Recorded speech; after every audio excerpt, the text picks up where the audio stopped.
नमस्कार साथियों, मैं प्रभात रंजन आप सबों का स्वागत करता हूं आपके अपने यूट्यूब चैनल संजीवनी जीएस पे। दोस्तों, हम लोग मनीष रंजन ऑब्जेक्टिव बुक में हिस्ट्री पढ़ रहे हैं और हिस्ट्री में हम लोग सिंह वंश तक कल कंप्लीट कर चुके हैं। तो आज हम लोग इससे आगे पढ़ेंगे। तो चलिए दोस्तों स्टार्ट करते हैं। तो दोस्तों, हम लोग सिंह वंश तक कंप्लीट कर चुके हैं। आज हम लोग मध्यकालीन इतिहास, झारखंड, दिल्ली सल्तनत देखेंगे। तो बोल रहा है कि 119वां क्वेश्चन, इल्तुतमिश एवं बलबन के शासनकाल में छोटा नागपुर खास क्षेत्र का शासक कौन था? तो उसमें हरिकर्ण था। अलाउद्दीन खिलजी का सेनापति ने 1310 ईस्वी में छोटा नागपुर पर आक्रमण कर वसूली की थी। कौन था? तो छज्जू मलिक जो था उसमें आक्रमण करके कर भी वसूल किया हुआ था। किस वंश ने संथाल सरदारों को हटाकर बीघा के किले पर अधिकार कर लिया? तो वो कौन था? तुगलक। निम्न में से किसने सतगावा को राजधानी बनाया था? तो वो हो जाएगा आपका फिरोज शाह तुगलक। उसके बाद सूर्य वंश की स्थापना गंग वंश के मंत्री किसने किया था? तो कपिलेंद्र ने किया था। कोराम्बे में किन दो राजवंशों के बीच भीषण युद्ध हुआ था? तो रक्सेल और नागवंशियों के बीच भीषण युद्ध हुआ था। उसके बाद है, निम्न में से किसे झारखंड का हल्दी घाटी कहा जाता है? तो कोराम्बे को कहा जाता है। चैतन्य चरितामृत के रचनाकार कौन है? तो कृष्णदास हैं। किसका उल्लेख जो है चैतन्य चरितामृत में मिलता है?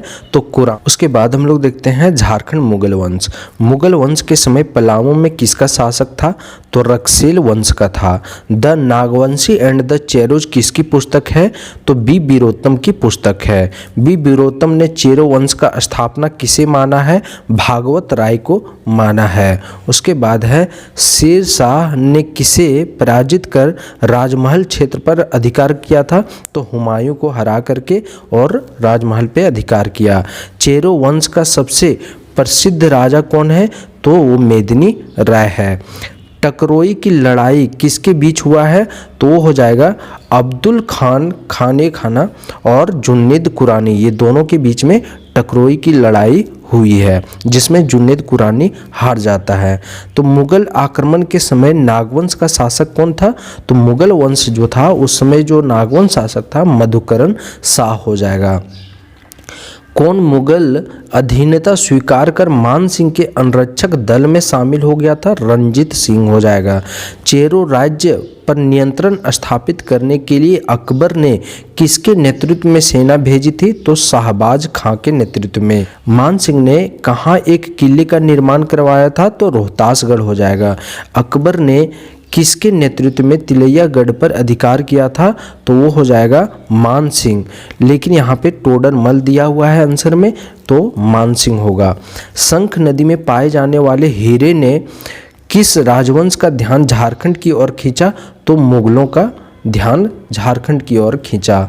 उसके बाद है, किस मुगल शासक ने दुर्जन शाह को शाह का उपाधि दिया? तो ये जहांगीर हो जाएगा। दुर्जन शाह ने कितना वार्षिक कर देना स्वीकार किया था? तो 6000 हो जाएगा। किस चेरू राजा ने सड़क ए आजम पर मुगल काफिला को लूटा था? तो सहबल राय हो जाएगा। शाहजहां ने विद्रोह कर कब राजमहल क्षेत्र पर अधिकार किया? 1622 ईस्वी में। शाहजहां ने किस चेरू राजा को 1000 मनसब प्रदान किया? प्रताप राय। औरंगजेब ने किसे पलामू का फौजदार नियुक्त किया? मनकनी खां को। किस चेरो शासक का शासनकाल कृषि के लिए स्वर्ण युग? तो मेदिनी राय हो जाएगा। मेदिनी राय के बाद उसका उत्तराधिकारी कौन बना था? तो रुद्र राय बना था। किस शासक ने चोटिया का राम मंदिर बनवाया था? तो चोटिया का राम मंदिर रघुनाथ शाह ने बनवाया था।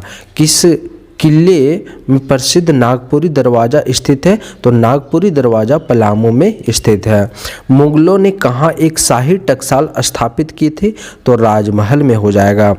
कुंडा राज्य की स्थापना किसने की थी? तो राम सिंह ने किया था। किस शासक ने रामगढ़ राज्य की राजधानी बादाम से रामगढ़ स्थापित कर दिया था? तो दलेल सिंह हो जाएगा। किस मुगल सेनापति द्वारा 1641 ईस्वी में पलामू पर आक्रमण किया गया? तो शाइस्ता खां के द्वारा 1641 में आक्रमण किया गया था। उसके बाद है, आधुनिक इतिहास में निम्न में से किस शासक ने मुगलों को कर देना बंद कर दिया? तो अदुनाथ शाह ने बंद कर दिया। 1734 ईस्वी में अलीवर्दी खां ने कहाँ आक्रमण किया? चतरा पर, अलीवर्दी खां। ठीक है। किस नागवंशी शासक के शासनकाल में मराठों का प्रथम आक्रमण झारखंड पर हुआ था? तो वो उदय शाह हो जाएगा। किस नागवंशी शासक के शासनकाल में अंग्रेजों का झारखंड में पहली बार प्रवेश हुआ था? तो जगन्नाथ शाह हो जाएगा। 1748-1750 ईस्वी में मराठों ने राजमहल क्षेत्र में लूटपाट की थी। उसका नेतृत्व कौन कर रहा था? तो वो मीर हबीब कर रहा था। उसमें राजमहल में जो है नेतृत्व मीर हबीब था। ठीक है। किस नागवंशी शासक ने मराठों के आतंक से मुक्ति के लिए अंग्रेजों से सहयोग लिया था? तो वो दीपनाथ शाह हो जाएगा। बंगाल के नायाब नवाब ने राजमहल की किलेबंदी कब बनवाई थी? तो 1712 ईस्वी में। 6 राज्य की राजधानी कहाँ है? बीघा। ठीक है। 1620 ईस्वी में किसने स्वतंत्र सरायकेला राज्य की स्थापना किया? तो विक्रम सिंह ने। उसके बाद हम लोग ईस्ट इंडिया कंपनी का आगमन देखते हैं। झारखंड में ईस्ट इंडिया कंपनी का पदार्पण सन 1767 में होता है। कंपनी ने किसके नेतृत्व में सेना को सिंहभूम पर आक्रमण के लिए भेजा था? तो फर्गुसन हो जाएगा। कंपनी ने जगन्नाथ ढाल को अपदस्थ कर किसे शासक नियुक्त किया था? तो नीमू ढाल हो जाएगा।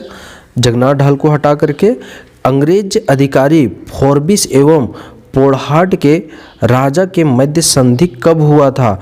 तो कब हुआ था? 1773 में। उसके बाद है 1773 ईस्वी में कंपनी ने छोटा नागपुर, खास पलामू तथा रामगढ़ को एकीकृत करके जिला बनाकर उसकी व्यवस्था का भार किसे सौंपा? तो जेकब को दे दिया था भार। कंपनी ने कब सरायकेला को राजस्व राज्य घोषित कर दिया? तो 1899 में, हम लोग पढ़े भी हैं। किसने 1763 में मीर कासिम को पराजित कर अंतिम रूप से राजमहल क्षेत्र पर अंग्रेजों का अधिकार स्थापित करा दिया? तो मेजर एडम्स। ठीक है। उसके बाद है दोस्तों, मुगल बादशाह शाह आलम ने खाली जगह लाख वार्षिक में अंग्रेजों को बिहार, बंगाल और ओडिशा का दीवानी दे दी थी। तो 26 लाख वार्षिक में अंग्रेजों को बिहार, बंगाल और ओडिशा की दीवानी दे दिया गया था। तो दोस्तों हम लोग को यहीं तक आज पढ़ना है। तो दोस्तों आज हम इतना ही रखते हैं। मिलते हैं नेक्स्ट क्लास में। यदि आपको क्लास अच्छी लगी हो तो लाइक करें, कमेंट करें और सब्सक्राइब जरूर कर लें अगले क्लास के लिए। और क्विज टाइम झारखंड जो टेलीग्राम में ग्रुप है और संजीवनी जीएस, आप वहाँ पे जरूर जुड़े हैं। लिंक जो है डिस्क्रिप्शन में मैं डाल दूंगा। चलिए मिलते हैं नेक्स्ट क्लास में। बहुत बहुत धन्यवाद। जय हिंद।